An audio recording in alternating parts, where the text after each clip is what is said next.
Hey folks, so this is the second part of the unboxing, and I would like to say something before I switch on my camera. So the first thing is I discovered that if I charge my camera with so and so power bank, it doesn't work.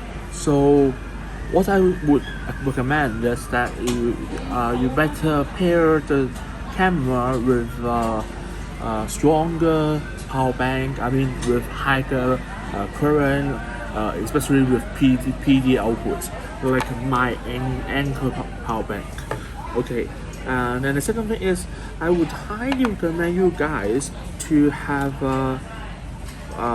battery charger like this one, because you can charge your battery.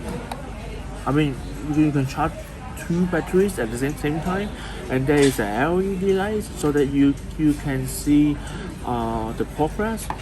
And okay, I mean, if you don't like it, if you don't like to bring one of them, well, it's okay. You can just charge the camera directly through the USB cable.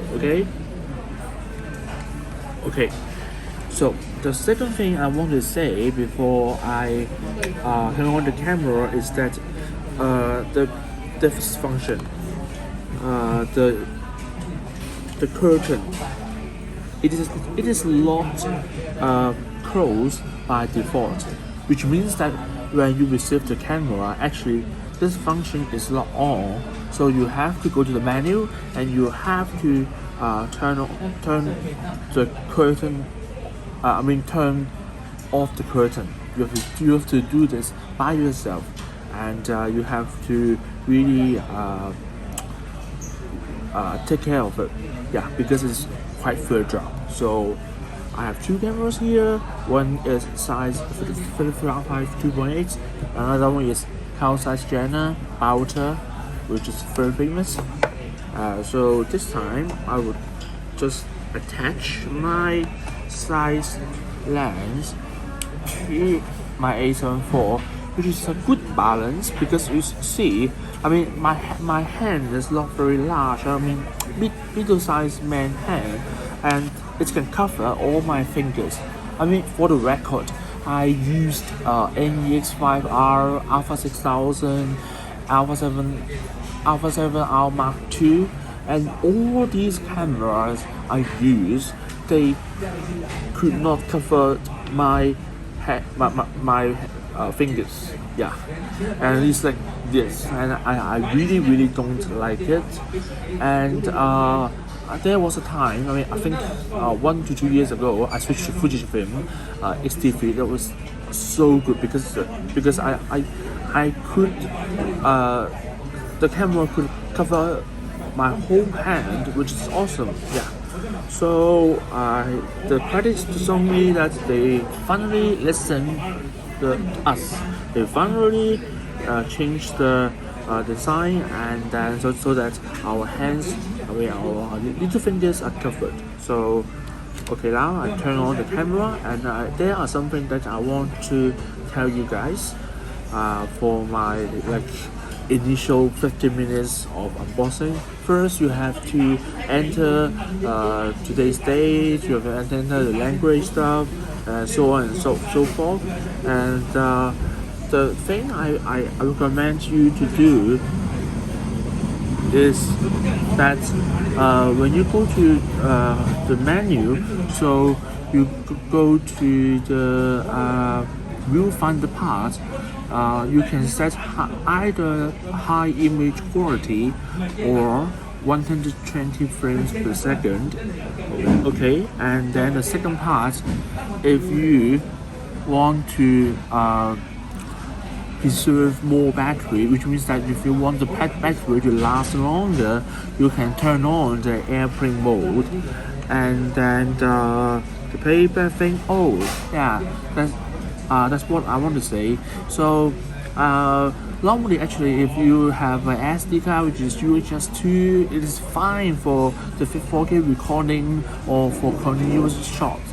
But if you are like me, who wants to shot for like more than 500 or 600 shots each time, then you may really consider buying the CF Express Type A card, okay, and then focusing. So I mean, not much to say for this part.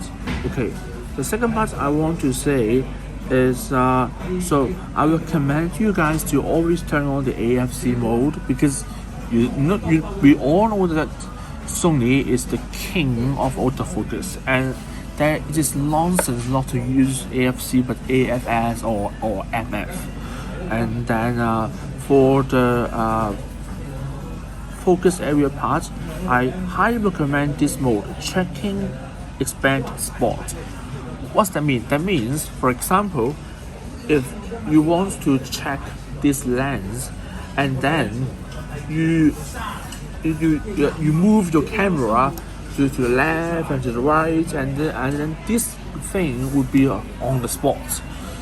It will be checked all the time, and this is very handy for me.